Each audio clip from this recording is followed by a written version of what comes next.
देश विरोधी बांसुरी को हराएगा देशभक्त सोमनाथ। नई दिल्ली लोकसभा वालों, चुनाव की घड़ी आ गई है।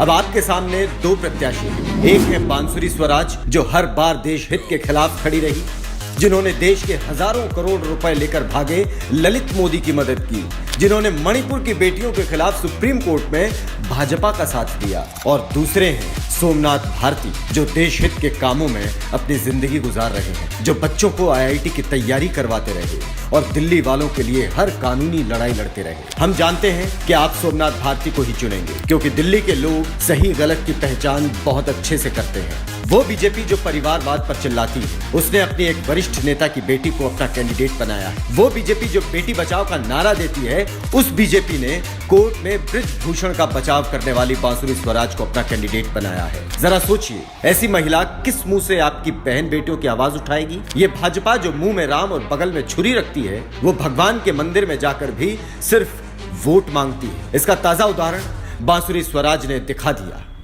जब मंदिर में जाकर भी वो राजनीतिक सभा करने लगी और वोट मांगने लगी। इससे ज्यादा शर्मनाक और क्या होगा? और दूसरी तरफ है आईआईटी दिल्ली से एमएससी करने वाले सोमनाथ भारती, जो अपनी पढ़ाई पूरी करके एक सफल एंटरप्रेन्योर भी बने। उनकी बनाई भारती इंफोटेक प्राइवेट लिमिटेड को एयरटेल के सुनील मित्तल जी ने खरीदा।